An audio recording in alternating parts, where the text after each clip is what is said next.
This is exciting. He's written some of the best-selling thrillers of our time, and more than likely, you definitely have a couple of his books already on your shelves. Tori has, I think, all of them. Yeah. Please put your hands together for the creator of Alex Cross, Michael Bennick, and the Women's Murder Club, author James Patterson. Hey there. Wow. Yes. James, quite the fan club over here. We get some big names, but apparently Jimmy Pat is how it's going down over here. JP. All right, JP. Jimmy Pat, I'll take that.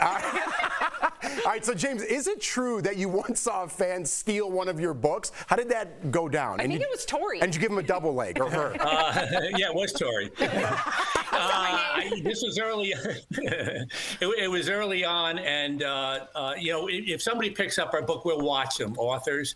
And I watched this woman. This is early on in my career, and she picked up the book, and she put it under her arm, and she walked down an aisle, and then she slid it into her pocketbook, and she stole it.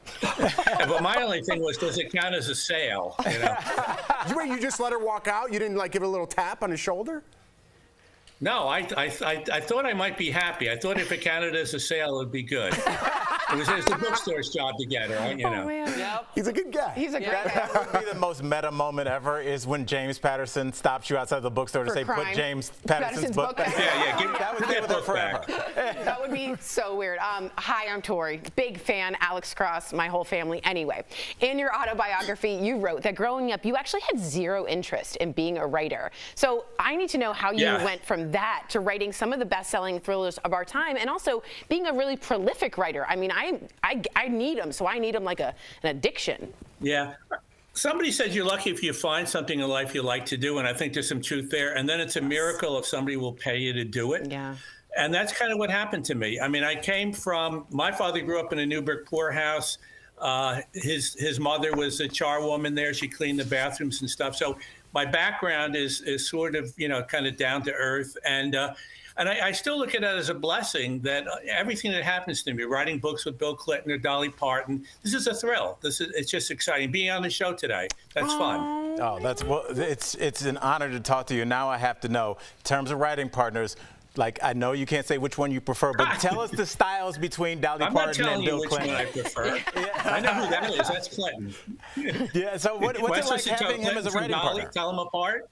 They're both great, and the nice thing about both of them is they become friends. Honestly, I mean, we were out with on Saturday night with Hillary and Bill, which was terrific.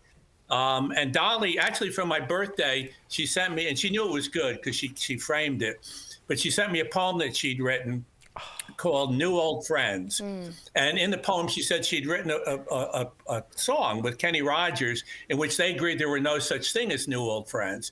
And she said, even though we've only been together for about 18 months, writing the book and now doing the movie, she said, you are a new old friend, and we're that close. And then it said, I will always love you, Dolly. So, I mean, that's been the really nice thing for me. Both of these, it's just very, very sweet and fun and nice and, you know, like that. That's the way you want it to be, right? I mean, sure, you guys are close, right? Oh, yeah. Yeah, we hate each other. It's a love-hate relationship. I'm not sending Sam any letters, you know, but we are close. I would like a poem from you, Al. I would prefer a poem. We'll use Dolly's poem.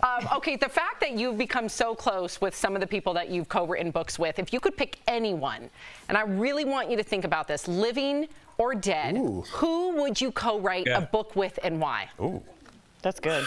Well, man, I'd like to do it with the Pope. I think that'd be cool. Putin, the only trouble there is he'd probably kill me. But Putin, he's got a lot of stories, I think. You know, I mean, those would, in terms of people that are alive, dead, I'd have to think about that a little bit. I'd like to know more about Shakespeare, so that would be interesting. That would be good. I think he had a lot of collaborators, so we might hit it off. Wow. I feel like he's so down to earth, though. He'd be like, yes, I wrote a book with Shakespeare, and he was really nice. We went to dinner with He wrote him. a poem, you know, we're going to He's dinner. okay, It's very easy. All right, you just published a new book called Diana, William, and Harry about the royals. Now, how did Princess Diana protect her kids from the pressures of royal life? What was that like also researching that?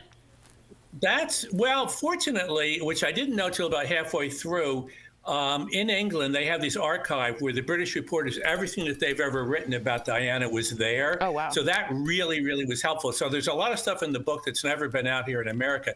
But the whole focus of it, when you watch a movie like Spencer, and it's so dark and whatever, and that certainly was a part of her story.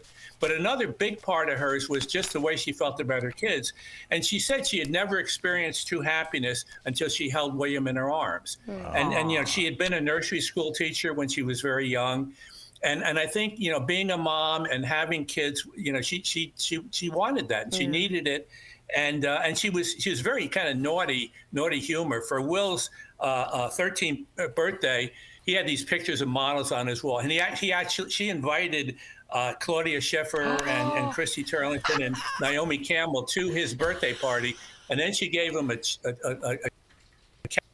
cake. So, you know, she was kind of naughty, and that was kind of fun, and that was her relationship. And the boys said she was the best mother ever. Wow. Best ever mother ever. I believe. That's amazing. Wow. Thank you so much, JP, for chatting. James' Thank you. autobiography. We could have done another 10 minutes. Yeah, we got to have you back. We have to. And James's autobiography, James Patterson by James Patterson, is on sale now, and his latest book, Diana, William, and Harry, is out today. Look at these two bad boys. I got them right here, Tori. Absolutely. All right, thank you so much. We appreciate you, James. Hope to see you soon. Okay, thank you. A lot of fun. Big honor. Thank you.